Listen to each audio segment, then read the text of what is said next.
record on this computer. Go live. Okay. And over here. And yeah, man, we can get into the a little bit of Browns discussion, see if they're the real deal. It's a hell of a game the other night. It was a hell of a game, but I am more disappointed in my Blues than I am the Browns. I'm like, what the hell? I like literally watching the match. I'm still kind of in shock. I'm like, wait, did that just happen? Did Wolves just beat us in the 95th minute? Yeah, and I feel bad for Kurt Zuma because I like him, but he's never been the same since the injury. And good Lord, Neto just said, "You don't have this gear," and it didn't look like he hit like Gareth Bale level jets either. He just said, I don't think anybody expected that he could get that kind of shot off. And while it was nice, I mean, between Zuma and Mindy, I thought, that should have been taken care of. But you're right, giving the ball away that late in the game, being sloppy, not recognizing, where they are in the game. And Wolves can do that to you, man. That's they're the real deal. Well, what was interesting about it, and maybe we should introduce ourselves since we are live. Yeah, welcome once nice again, thing to do. Everybody. We're live. Welcome to Wednesday. It is a wintry Wednesday. I went to late last night, early this morning, and it was bone dry. And then I woke up and looked out the window and saw that bullshit. I am not happy about it. Not happy about it at all. No. Wait a minute. Let's not give a referendum on snow now. I mean, it's not bullshit. It is what it is. It's winter in Indiana, bro. I mean, what do you expect? I mean. Okay, everybody, this is the Evan and Aaron show, and Evan is apparently the one black man in the country who likes winter. And I didn't say I loved it, man. I'm just being real, man. Just being a realist. And I am a white person who hates white things like snow. So what about wait? What about all those? What about the brothers and sisters on the Winter Olympic team, man? I'm just saying, I mean, it doesn't mean they like it. It just means they have to endure it to play the sport they excel in. That's all I'm saying. Is embrace it, bro. Embrace it. All right, let's jump into that. Let's unpack that real quick. I'm going to guess the majority of black athletes on the Winter Olympic U.S. Olympic team are probably on the bobsled team, and because they weren't good enough for the NFL. Ooh. Okay. Really? Yeah, they're gonna be low center of gravity guys with a lot of power and a lot of leg strength. Do you remember they put Willie Gault on the team one time, didn't they? Oh, that was a monumental. And he wanted to be a sprinter, and they're like, you're not quite good enough for that, but we could use you here. But here's what I'm saying is, I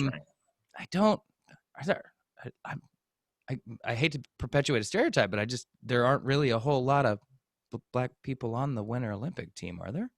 I'm not saying there aren't. I have no idea. I have no idea. And I don't follow the Winter Olympics all that closely. I don't. The only reason why I follow. The only reason why I follow the Winter Olympics, man, seriously, is because of the speed skating, the thing. I like that thing, and I like cool. the broom thing. The broom thing. What is the broom thing? The shuffleboard type. Curling.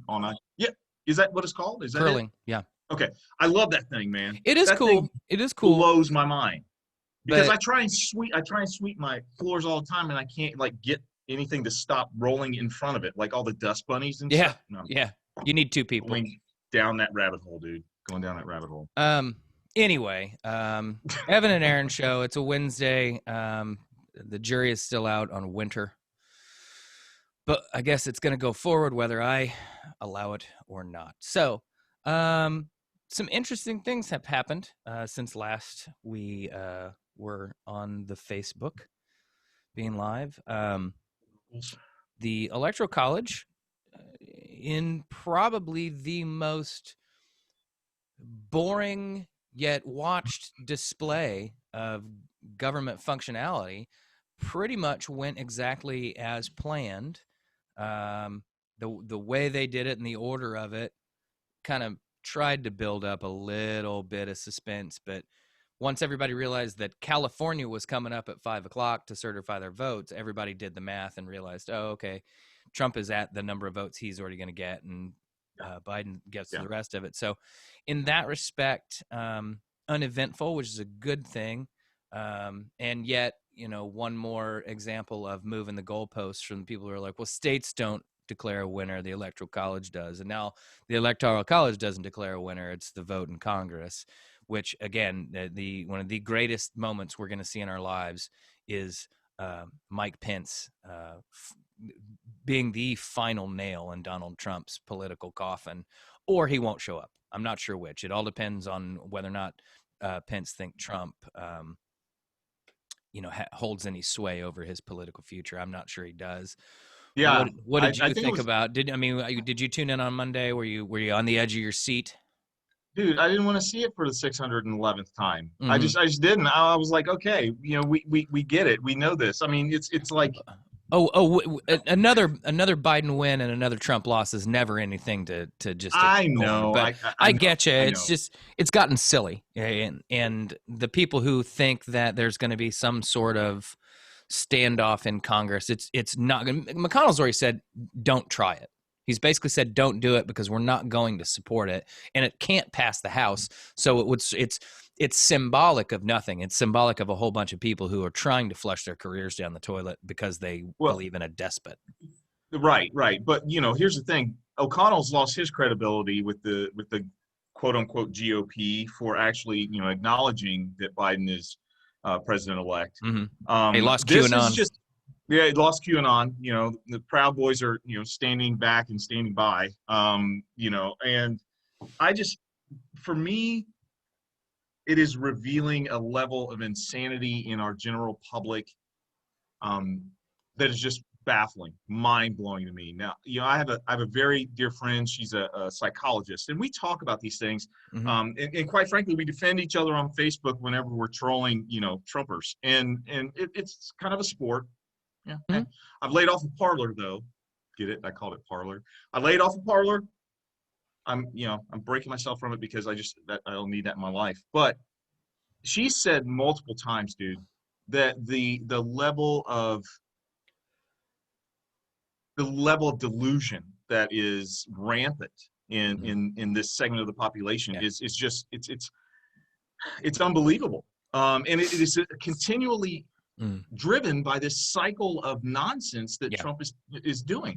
And you made a very good point before we came on the air, and I'm gonna let you expand on that because I don't want to steal your thunder. But you were talking about the fact that he's being ignored now. Mm-hmm.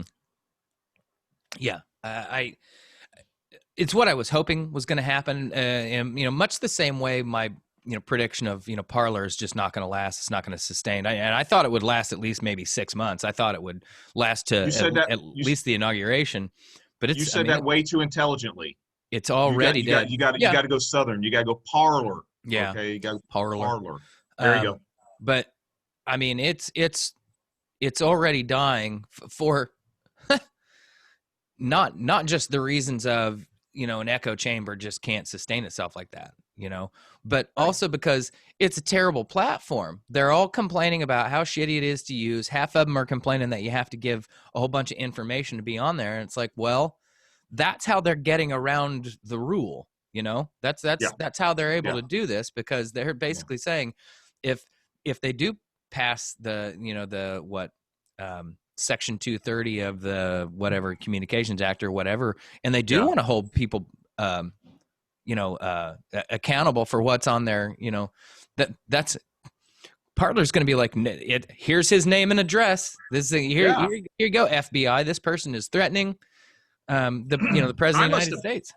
I'm just saying, I jumped on real early, and like literally I gave maybe an email address, which quite frankly to the CIA, FBI, that's all they need. They can find you. But what's interesting about this, I'm sorry, go ahead. No, I think they have limited permissions for some things. I don't know if there were certain parts of Parler you weren't able to get to, or how they go about it. And quite frankly, I don't want to know. It's absurd to me.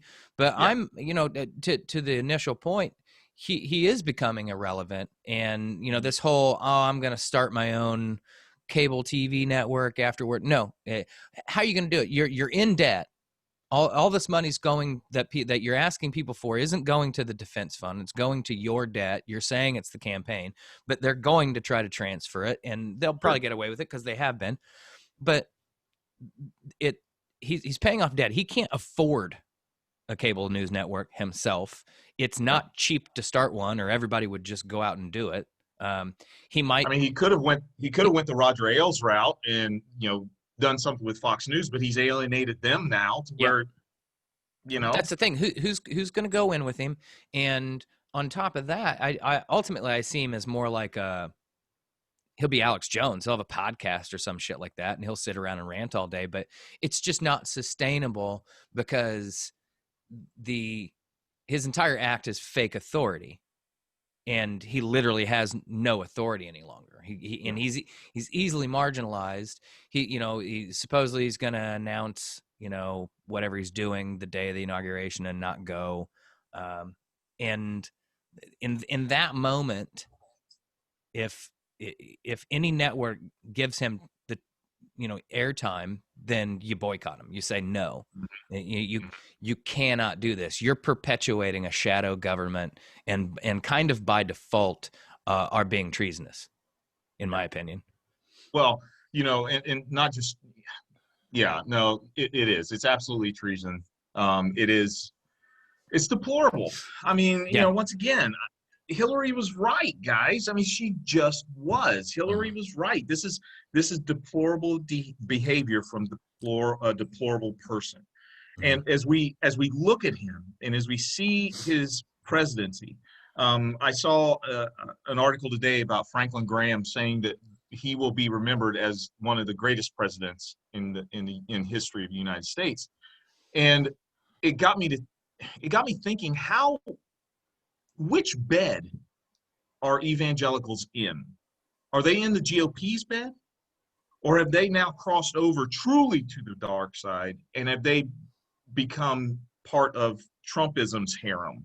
Because for him to say something like this, I mean, my roots, man. What background I came from and stuff like that. I came from a very religious background, and I look at that and I think of all the people who follow this supposed man of God, this man of the cloth.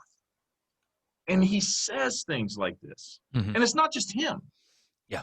It's like prominent leaders all throughout evangelicalism in America are asking people to truly believe what Trump is saying. And it's troubling. It's disturbing. It's troubling. It's a signal to me that battle lines haven't been drawn. I mean, no. It signals to me that this battle seems like it will never end. It's a battle that will never end. When Trumpism started, it's here to stay. It's not going anywhere. Yeah. Well, look, you've throughout history, you've had people exploit the Bible and Christianity to perpetuate slavery, to perpetuate poverty, to perpetuate misogyny, and all levels of racism. And I think this is just another example of it. Evangelicalism is this sort of modern offshoot that cares far more about your standing than your deeds, and it has sort of eaten itself. It has become boiled down to precisely that. The positive I see is I've read more than a couple articles in the last few months from prominent Christian leaders, from other sects of Christianity. They're not evangelicalism, and they are completely denouncing it. Saying you should be ashamed to be bringing Christ's name into this with regard to a person like Donald Trump, because I mean, and you shouldn't even have to explain it. On its face, it is antithetical to the basic Christian teachings. And I live in America. So you just sort of by osmosis have absorbed American Christianity, but we didn't go to church. I am agnostic/atheist. I have a degree in philosophy, which really doesn't help.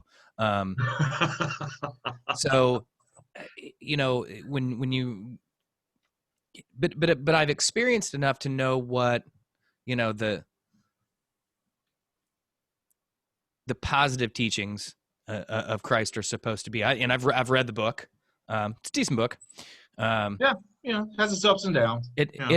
It's but much like any other text of that nature, it has some good lessons to take from it, and you should try to incorporate into your life. But nobody should be reading that or the Talmud or the Bhagavad Gita and attempting to replicate it literally, and especially when some of those things have been misinterpreted multiple times. The fact that people want to use the Bible as some sort of cudgel against homosexuality is really quite funny to me, because it's only explicitly mentioned once or twice, and in the same sort of, don't do this in the same way that you're not supposed to eat pork, or you're not supposed to touch women while they're menstruating, or talk back to your parents. And it seems like we've learned some of this is science. And I also think it was perhaps more a warning of, you can't perpetuate a society with only homosexuals. I think that was at the time the notion that it was saying is like, this isn't this isn't the worst thing you could ever possibly do. It just doesn't help us grow civilization at a time when we need to be growing civilization. Our cities won't get bigger if you two guys over here are just playing handy. Yeah, and that's the thing, is that, we can't, dude, we are a nation that is less than 300 years old. Oh, yeah. And we can't agree on the Second Amendment. Right. We can't agree on the First Amendment. Right. So what the hell makes you think that a book that was written thousands of years ago, Mm-hmm. we're gonna agree on? It's like, that doesn't make any sense. Like, the interpretation of it, to me, is for exactly that time. And Aaron, you nailed it. And this is something I've said over and over and over again, is that because of the Council of Worms, the Council of Nicaea, and the Council of Trent, men put this book together. Mm-hmm. Men with agendas, and that's one of their agendas, is to grow the population of the Israeli people. Men with agendas put this book together. And what fascinates me about the Christian religion is that, Christians believe that the Holy Spirit that the Holy Spirit is supposed to, or not, I'm sorry, Christians don't recognize the fact that Jesus gave us the Holy Spirit to be our guide in this world, or to be their guide in this world, not a book. He didn't give us a book. He gave us a spirit, because we have a spirit, which I believe is the human spirit. But what, Christians believe is the Holy Spirit, that connects us, that helps us feel each other and to understand what each other are feeling. And it blows my mind that we give up all that richness of what religion could be for a book. That doesn't make any sense to me, man. Just doesn't make sense. Well, I'm looking this up real quick, because I want to make sure that I am. Oh wow, are we fact checking? I do want to fact check myself, simply because I want to know. Dude, we're fair and balanced. Okay, come on now. So the prosperity gospel, prosperity theology. Oh, here we go. Is entirely an American gospel. Yeah. An entirely manufactured way of interpreting the Bible so as to place capitalism front and center in it. And the first two, I'm sorry, and I want you to continue, but the interesting part, the first two pastors I ever heard of teaching this gospel, the prosperity gospel, Jesse Duplantis, which, if you don't know who he is, oh my God, he's crazy. Yeah. Creflo Dollar. Yeah. Is his last name. I love it, but go ahead. I honestly, I always remember, like, didn't Creflo a dollar, isn't it? Like Stephen A. I don't know. I think so. But I'm pretty sure Creflo Dollar came on after Saturday Night Live back in the day. And I can remember Saturday Night Live would end, and then all of a sudden I'm like, you're right. Why is this man yelling at me? I've been laughing for an hour and a half, and now I'm getting yelled at because I'm apparently not prosperous enough. I didn't ever quite understand it. And it's honestly, to me, it seems very, very similar to Mormonism in the sense of a bunch of people needed to create something, some sort of doctrine that legitimize beliefs they already held in order to sort of elevate themselves in a way that they never would have before, right? Like that's, Mormonism and, a lot of the shit that goes with it is it's super patriarchal, but to me, I find it massively misogynistic. It's very hypocritical. But it seems like it's the original incels. Like, I can't get laid, so I'm going to convince 7 women that I'm a messiah, and then they're going to have my children, and you know what? I'm going to marry them too. Yep. Absolutely. And suddenly, first off, I try to respect people of faith. I really, really do. Again, I've got a degree in philosophy really, really fucking throws a wrench in that shit because I need things to make sense. But very quickly, I find religion spins out of control, and I think almost all religion is a cult. Because there's always somebody saying, no, you're just not doing it right. Right? You watch these Scientology things, and it's like every time you get there and you ask the question, they're like, you're just not quite doing it right. But you just stay here, and by the way, give us another $1,000, and and that's the way to stay in the good graces. And I find it, especially now with the prosperity gospel stuff, I just find it to be so prima facie lying. Just like you're not being honest when you are asking people for faith. I need to refill. I'm gonna go inside. I'm gonna go inside probably about 3 minutes. I'm gonna take you on an inside tour. Okay. What they actually trained pastors to think when I went through the good old Bible school. Okay. All right.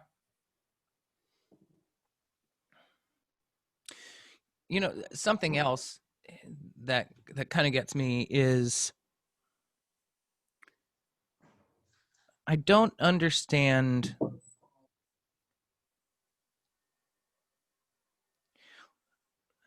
how do people reconcile this God is love,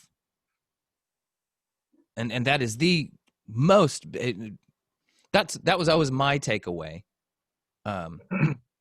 for pure Christianity. God is love, right? And that is the first and foremost thing. Love one another. And yet so much of a lot of Christian doctrine, and especially evangelical doctrine, is you have to be specifically this. You must do this, this, this, and this. Otherwise, you're not in the club. And there's a lot of bad language toward people. Like even if you believe homosexuality is wrong, but you still have to acknowledge God created a homosexual, and it's therefore your job to love them, and in just hope that they see the light, so to speak. But you're to love them regardless, rather than ridicule their lifestyle. But religion has infiltrated culture so much in the fact that we even came up with excuses for that. We came up with quote unquote scientific excuses. Said, well, it's a mental disorder for somebody to be homosexual. Oh, well, it's a deviance, and I'm like, it's just crazy to me. So before I go on that and get on that soapbox, It is halftime, my friend. And I brought my honorary Superman shot glass right here. And I'm you know what? I'm drinking your stuff, man. I got the Fireball in the fridge and got it chilled just like at our watering hole, the tap. I still miss you guys. Love you guys. I know. I get it, brother. I know. I need to just go and buy those little packs like that and just forget about it. But I just want to send my shout out for this week goes to my dear friends, our dear friends of the podcast, Roger and Gia. Roger and Gia, we love you guys. Thank you so much for your love and have we got an update? How's he doing? Roger has recovered from COVID. Okay. He's recovered from COVID, and he's up and about, and they have just had a hard go of it, man. Yeah. And with 3 wonderful kids, they're trying to make sure that they keep engaged in school, and Gia's finishing up school. I can't imagine having kids through this, man. You know what? Here's the thing. That's why I'm like, they are badass, and quite frankly, hey, this is for you, Aaron. Who you got this week, brother? I'm just gonna piggyback on you, man. I gave it little to no thought, but we'll double up on the love here and send it out. Roger and Gia. Yeah, it's been a tough one for everybody. Hopefully, as we get to the end of the year here, things take a change and start improving. I think they will. I think we all already feel better about the direction the country should be taking as we move into 2021. So that's a positive. And of course, anything we can do to help with you guys, do not hesitate. We are here for you. Love you all. So, and love everybody out there in the community. Thanks for tuning in. Sláinte. So I got 2 things for you, buddy. Yeah, I'm sorry. I'm gonna let that go. Yeah, let that go down first. It's so good, chill too, man. Warms the tummy. So good, man. There were so many staff meetings when I was in ministry that I sat in that we didn't talk about ministry. We talked about offering. And Io, you hit right on this. You said, we also talk about how capitalism infiltrated religion, why we have prosperity gospel in the first place. That's exactly right.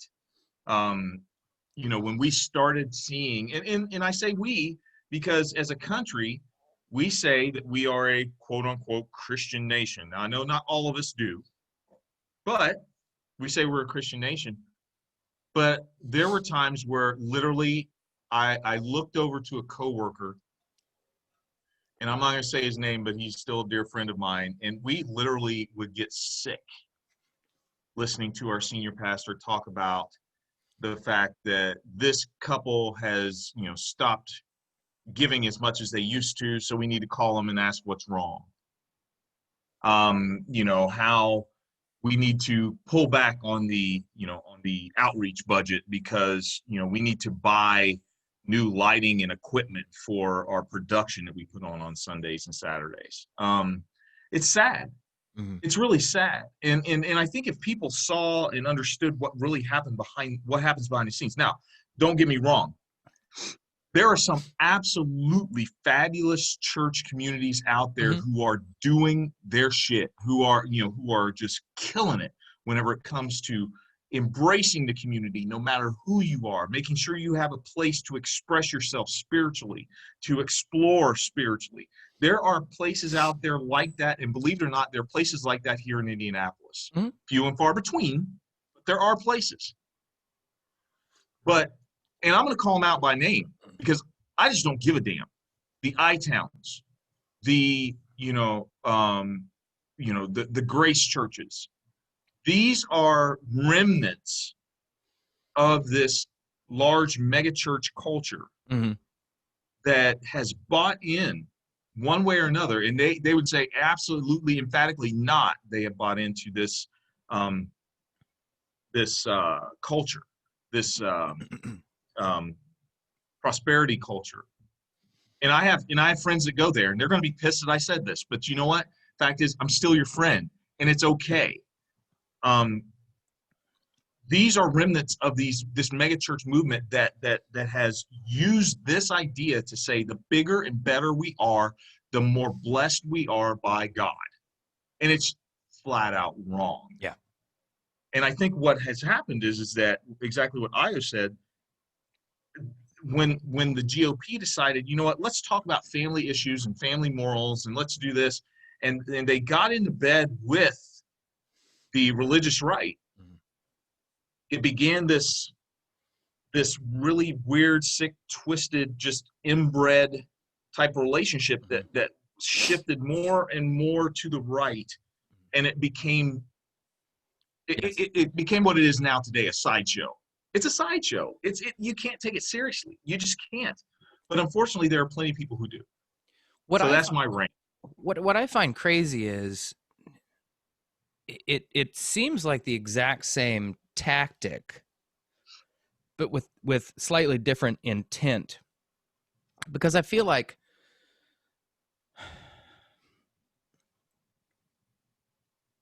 I'm working this out.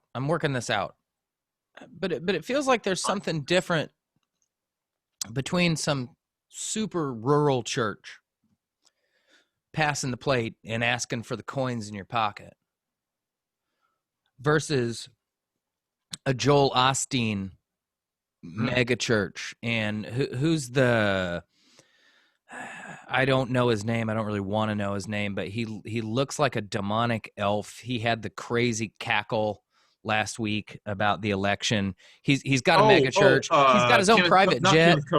Kenneth Copeland? Yeah. No. Is that him? Does anybody know? If you know, Io, Kyla, Kevin. Hey, by the way, Nick, what's up, bro? I typed Kenneth, and that's if the first thing that came up. So I'm gonna guess this is yes, because he's. Oh my God! Yeah, this dude's crazy. Then the woman interviewed him out of this. Yeah.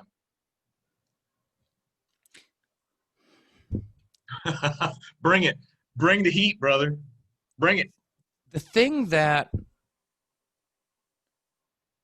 I think is a fundamental rift for me with other people about this country is that we created this country, and it's apparently a space where you can just do whatever the fuck you want, and that's what people think.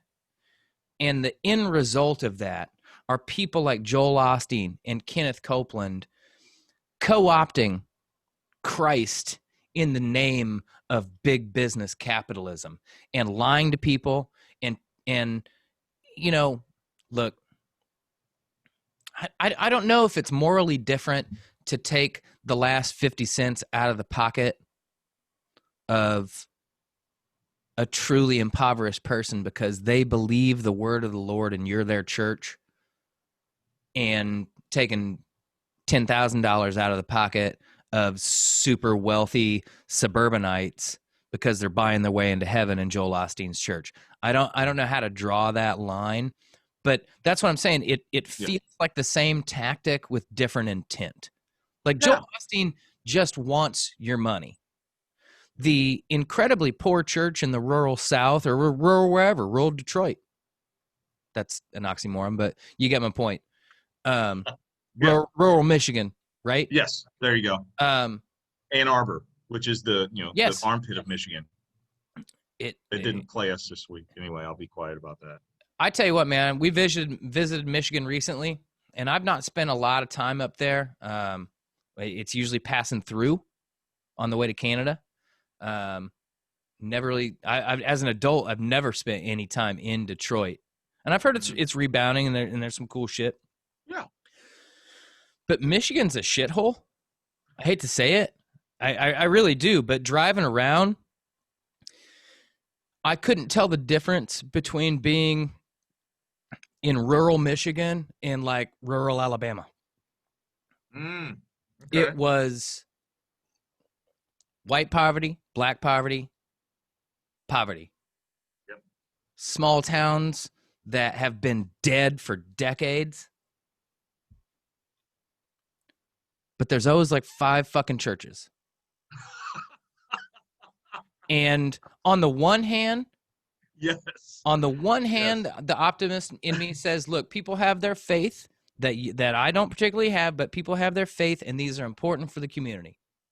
Yep. And then there's another part of me that's like, it seems like when all other business fails, there's the church. Yeah. and yeah, they get money hand over fist, and they don't have to pay taxes. And then they turn around and use that money.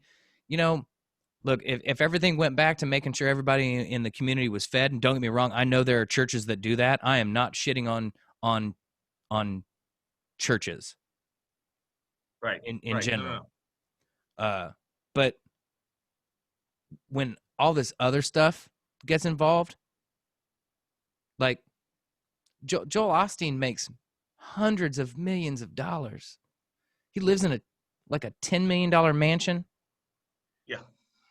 And in New Orleans? No, Houston. So when the gigantic fucking hurricane happened, where the fuck was Joel Osteen?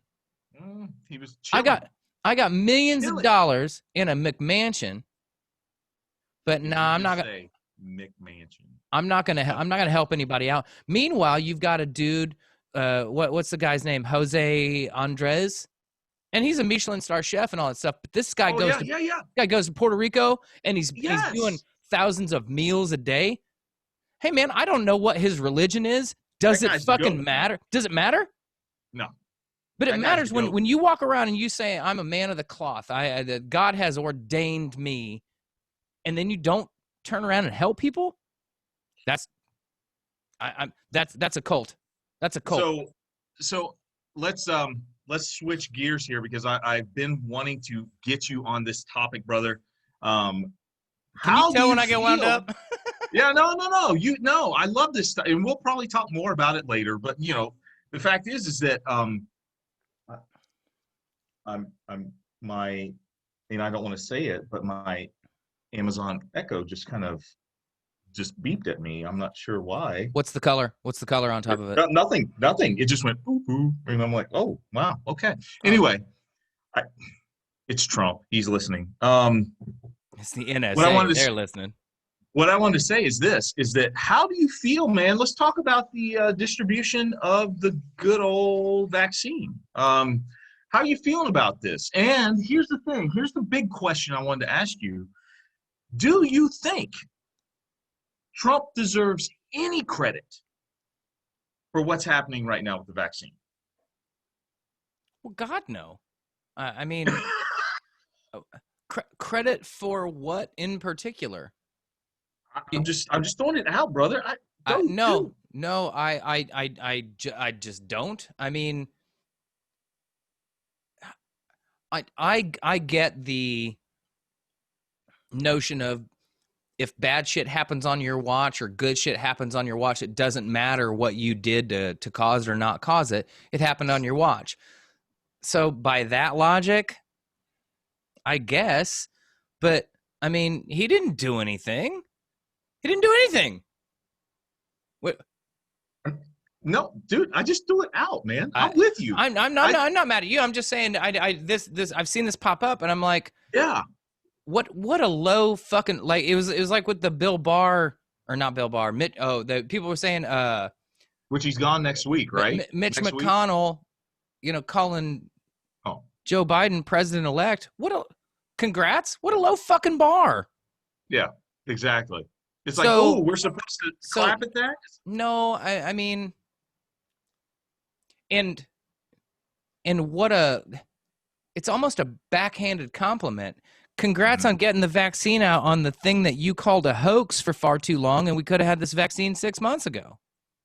That's my point in asking that, because here's what I think. I think, quite frankly, you lost the opportunity to claim anything positive about any of this effort when you stood up in front of the American people and you said this was a hoax. When you withheld information from the American people as early as late January, and said you were protecting us from this, you lost all credibility. You do not get to claim this. You do not pass go. You don't collect $200. You go directly to jail. Because the fact is that if that were me in that situation, or you, or anybody who's watching, if that was us in a situation where we withheld information and we said that something wasn't true. And then all of a sudden, during our watch, these incredibly talented people, these people who are gifted with intelligence and the know-how to get this thing done. And I love the way Fauci talked about it. Fauci talked about it really well. He said, look, this vaccine is as safe as any other vaccine, because the problem is we're applying the speed to yesterday's technology. We're not looking at today's technology and understanding what it can do. If this current administration would have from the very beginning explained to the American people what technology could do, we would have been, the lines would have been lined up around buildings for this thing, because we would have then understood, oh, okay, that makes sense. Technology increases, the timeline to create a vaccine decreases. Yeah. That's just it. And Nick, correct me if I'm wrong, but this is kind of the juxtaposition. If it would have been communicated from the very beginning, we wouldn't be losing over 300,000 people in the United States, at least not by this point. We wouldn't have lost as many people. People would be more informed, and I believe the country would be more together. We would be more united against COVID-19 instead of against each other. But we have a president who's insisting that an election went wrong instead of paying attention to the numbers that tick by every single fucking day that show us how many Americans have died from this thing, man. Well, and yet again, it shows you the sort of contempt that all of these Republican leaders and lawmakers have for the mentality of the American people. And they may not be wrong to a certain extent, because I certainly question it. But if in January or February, a real leader would have stood up and said, this is incredibly serious. We haven't faced anything like this yet. It's going to be a problem. And here's what I'm going to do. I'm going to shut down the country for 2 months.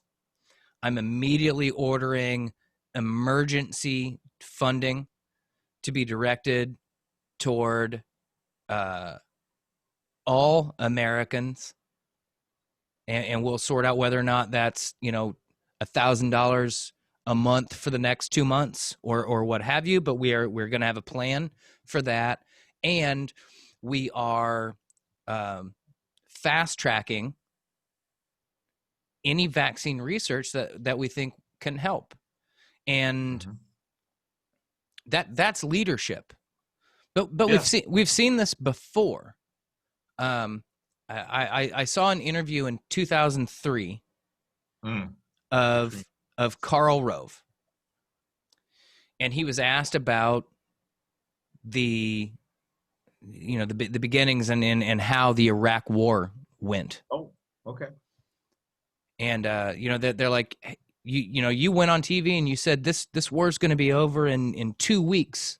We're just going to march right in and take over. But it turns out it was a long time. We needed to put an occupying force in, and we were going to have to figure out how to stabilize the country and get them to hold free elections and things of that nature. You knew that was going to take a lot of time. And he flat out said, well, we couldn't tell the American people that. The American people didn't have the stomach to go to war for 2 years. I can't tell them this is going to take the next 5 years in a lot of coalition building. You don't tell them that. To me, this is the exact same thing. You don't believe people can handle the absolute truth when their lives are on the line. Yeah. And it's such a, and I'm not going to pretend it hasn't ever happened from the Democratic side, but I know this: if this happened on Obama's watch or Hillary Clinton's watch, it would have been vastly different, because they'd have immediately said, who's the smartest guy in the room? The scientist? The scientist is the smartest guy in the room. Hey, man, what's your recommendation?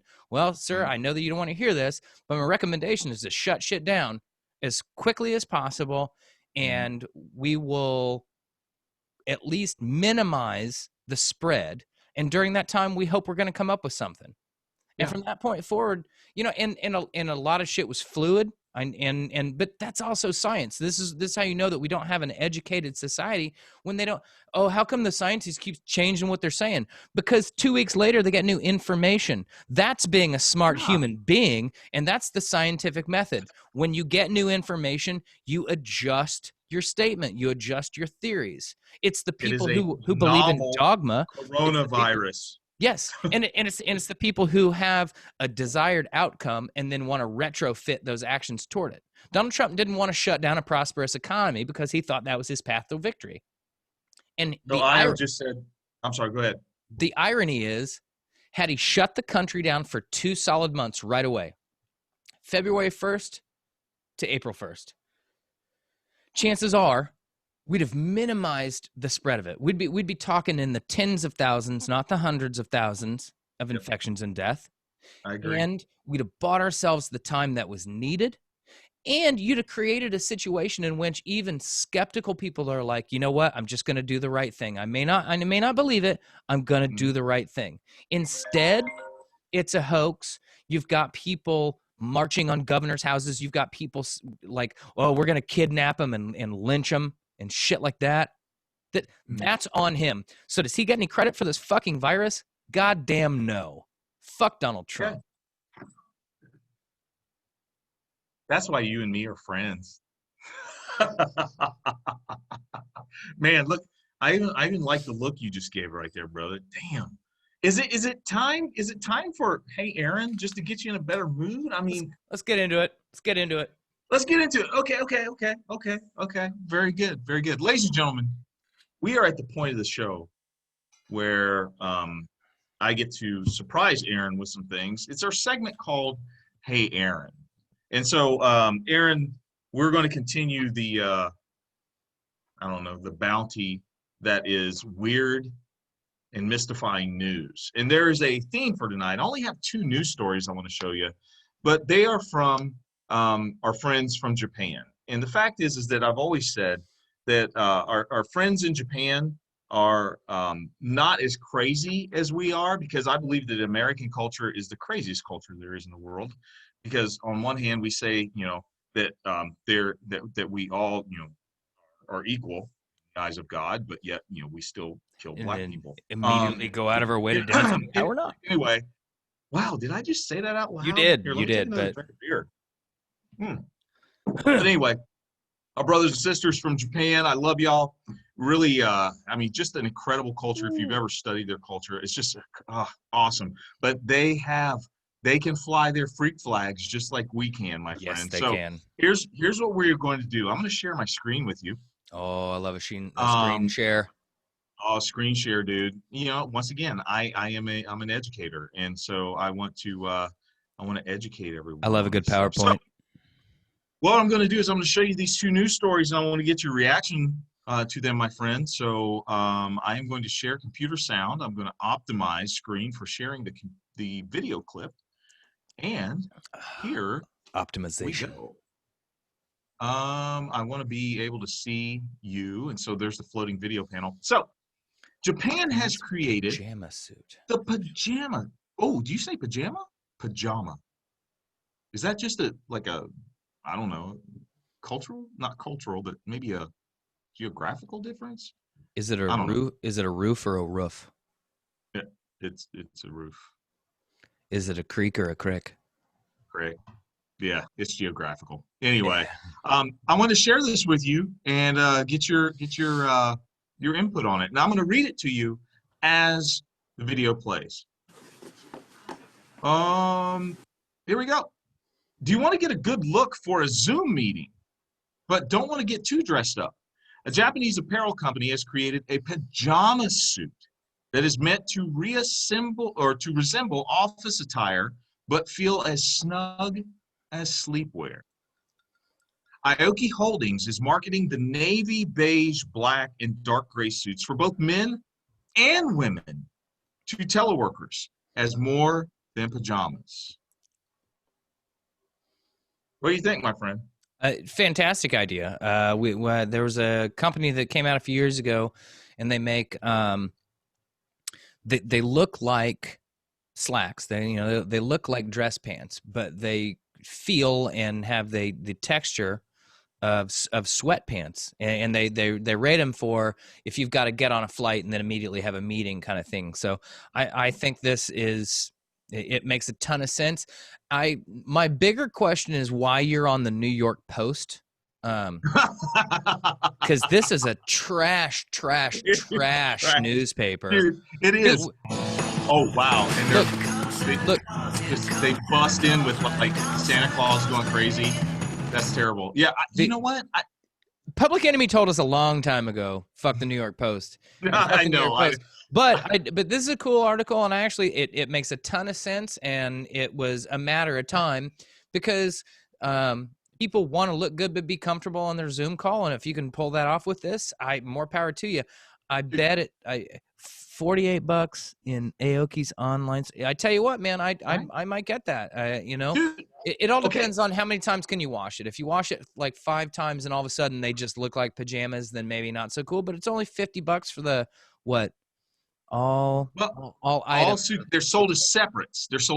Okay, it's like $100 for the jacket. $150 for the shirt, the pants, and the jacket. Again, washability is going to be the thing. I used to love Old Navy, but you wash Old Navy 2 times, and all of a sudden you've got a dishcloth. Dude, and here's the thing with this is that I'm like, you know what? Here's what I rocked today when I was teaching. Dude, I look like a monk, brother. I'm just saying. I'm like, I'm able to do that because I DGAF. I mean, I'm trying to censor myself because my dad watches this and my mom's probably listening. So, but fuck this that. is me. Sorry, Mom and Dad, Casey. Thank you, my friend. Thank you. Okay, next one. Here we go. Once again, our brothers and sisters from Japan, always thinking, but maybe overthinking some things.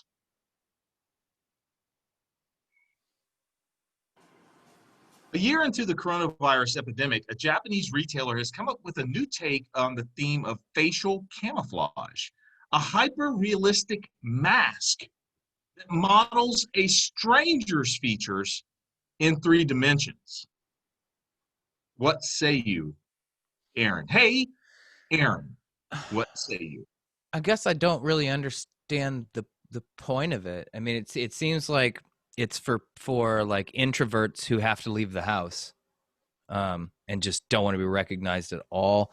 And are these real face? It seems like these are real people's faces. So it's truly, it feels like people are selling their identity. The realism is pretty awesome, and it makes me wonder why they don't have this technology for Vanilla Sky. Like Tom Cruise's character had a lot of money in that movie, and it was a shitty mask. And I was thinking Total Recall. Total Recall, man. Same sort of thing. That type of deal. I'm like, you know what?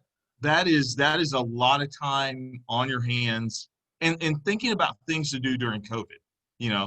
It's like this guy right here said, you know what? Screw paper mache. I'm not doing that. This is the stuff I'm going to do. I'm going to rip people's identity off and put their faces on sale. Yeah, I mean, I question your statement as to whether or not the America is the weirdest, because Japan's got some weird shit, man. Yeah, what the Trump, brother? Come on, that's true, and you can also buy used schoolgirl panties out of a vending machine in Tokyo. So you want to call that one even? Like, I'm not even sure where to mark that on a scale. Okay, Westboro Baptist Church. God bless America. That's all I'm saying. God bless America. The fact that I can't name a batshit crazy Japanese church doesn't mean one doesn't exist. I know. Hey, here's something interesting about their culture. I don't know what their law is now, because law has been changing a lot.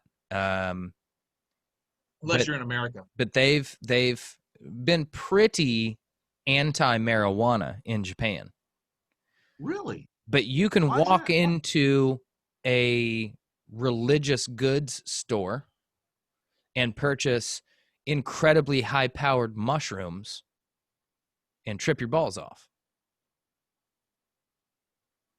But they won't sell weed. I don't know about now. I mean, international law has been changing, and the UN just made a big statement about the need to basically say internationally weed should just be decriminalized. There's no reason for this to be. While there are so many countries that are recognizing it, and I think it's the mentality we need to adapt here. It's patently absurd to be able to go to Illinois or Michigan and purchase something and for it to be a felony offense here. I'm not saying Indiana has to make it legal, although they should, because they're missing out on money. They should. But yeah, it's like, do you realize that if you got caught with a roach in Nevada up until 4 years ago, it was life in prison. Any amount of weed was life in prison in Nevada. Yeah, and now they have recreational legalization. So we went from saying this puts you in jail for the rest of your life to, we don't give a fuck. We can make money off of it. Like it tells you right away. I'm not going to say it's about control and not any moral issue, right? And the fact I'm not going to tell you weed being in the same schedule as heroin. Vegas. Well, right. That's why we have concierge. Man, that's tough. That's tough. It is. It's like whatever it is, but that's Japan. Not. I mean, okay, I get what you're saying. They have cucumber Pepsi, man. They have cucumber Pepsi. Dude, we have a culture that says, okay, you're 16 and a half. You get to control a 1-ton vehicle if you want to. Mm-hmm. But yet, in order to enjoy something responsibly, because adults would be around you and they'd be like, look, you need to stop. You're going to throw up. Okay, stop it. But you need to be 21. Well, do you want to know the biggest contradiction of how sort of it's about following rules Christianity is? Religious influence. Okay, but small community, guy and a girl start dating in high school. Their parents are like, keep your knees together. Don't do this. Don't do that. Don't do this. Don't do that. Right? Like, you got to stay pure. Everything's pure. And then the second they get married, when you're having kids, you guys having kids, how many kids are you going to have? Mm-hmm. And my favorite part of this is I've got extended family, in-laws and stuff like that. I won't out anybody.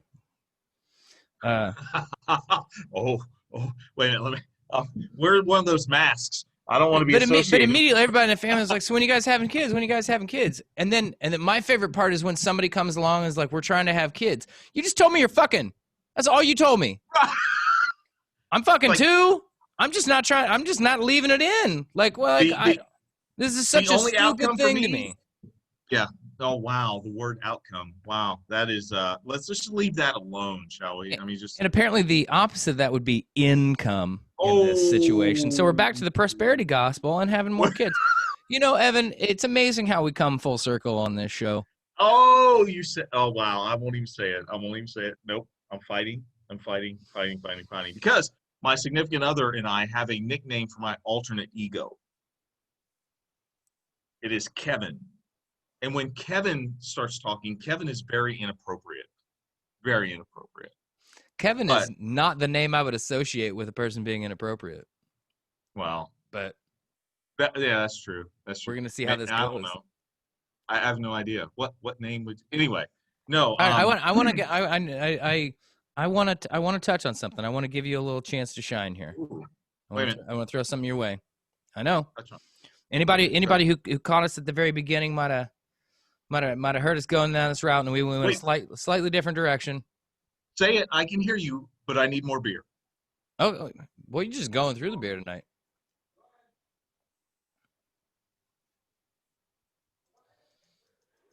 Evan leaves me alone. No, I can hear you. And I have to talk to myself. Go. So. Yeah, go. Don't do it, please. I love it.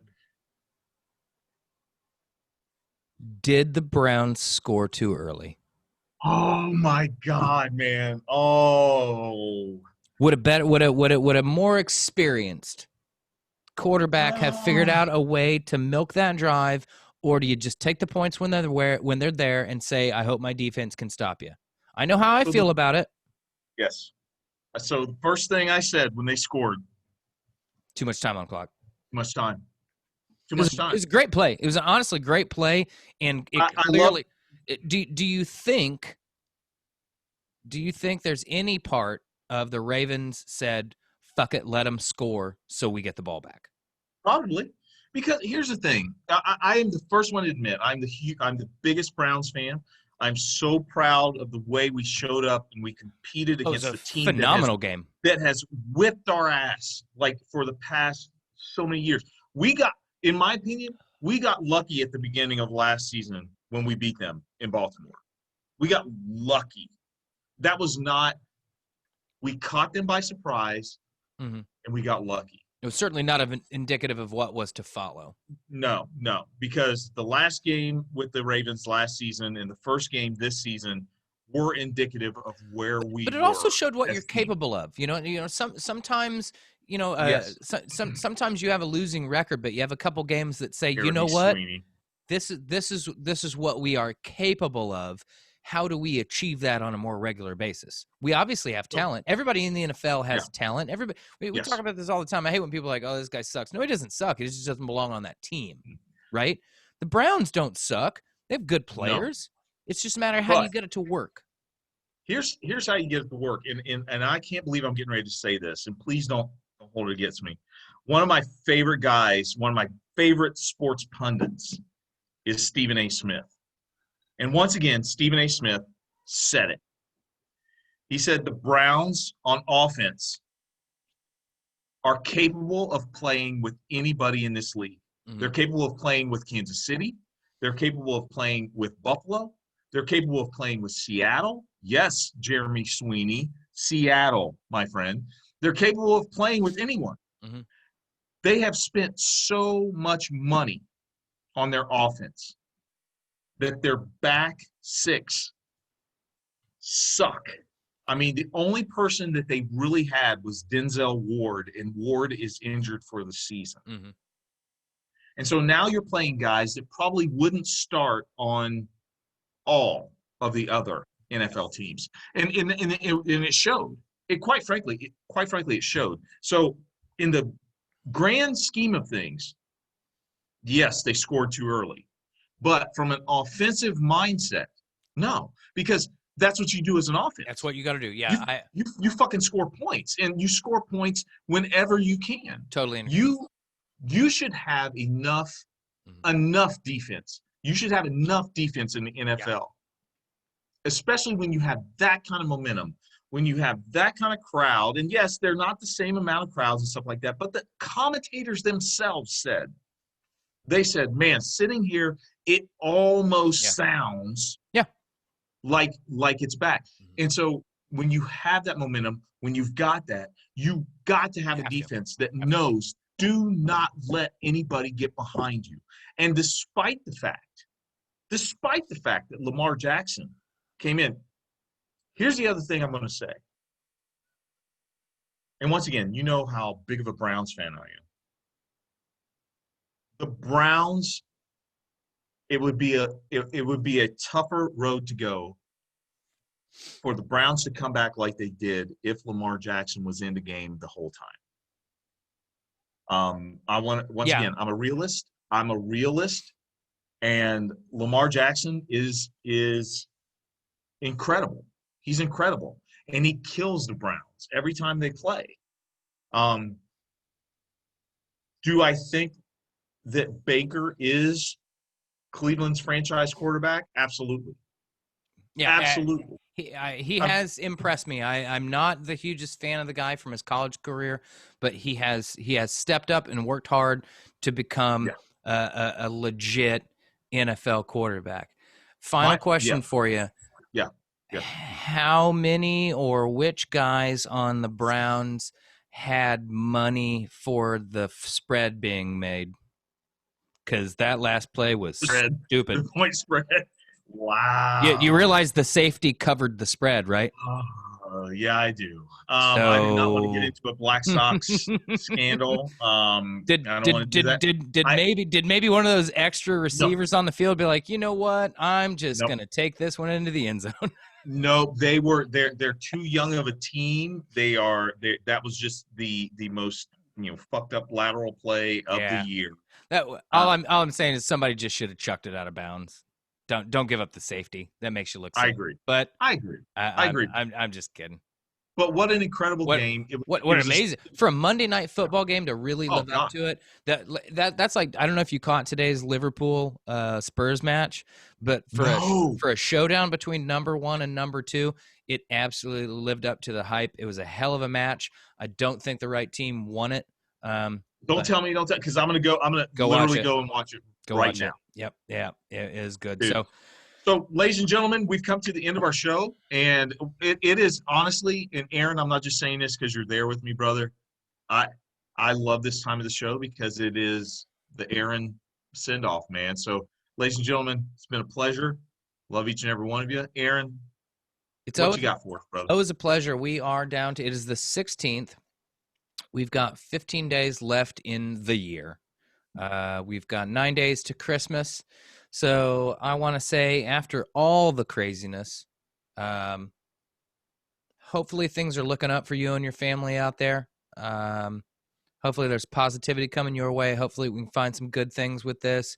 Even if you got to do a Zoom Christmas, do the Zoom Christmas. See your family, see your friends, see your parents, see your brothers and sisters. Yep. If you could be there in person, then be there in person. And hold your people tight and keep your head up. We're coming to the end of what all of us have to view it as a pretty dark year. But as they say, it's always darkest before the dawn, and we will see the sunlight again, and it will be very, very bright on all of us, and we will embrace it together. So I love everybody out there. Thank you once again for tuning in. Same bat time, same bat channel next week. The Christmas special. The Christmas special, dude. We got to bring it. We got to bring it, man. I'll wear some tinsel and maybe nothing else, and I'll be my gift to all of you out there. Ladies and gentlemen, I've already planned a special Hey Aaron segment based on Christmas, man. So it's already good. Hang out with us. We're going to be on we'll be on House Party for a little bit. Oh, yeah. Jump on Evan and Aaron After Dark. After Dark, man. That'd be cool. Ladies and gentlemen, listen, it's been awesome. Jeremy Sweeney, my friend from good old Oregon. Jeremy, wait a minute. I think you've moved since then, Jeremy. And once again, I've been pre-gaming and I've been drinking. And if I'm not correct, let me know. But good friend Jeremy Sweeney joined us tonight. Io, thank you, sir. Troy, you guys, you all have, man, love y'all. So appreciate you, my friend. You know all the love I have for you, man. I'll see you in a minute. Okay, brother. Peace.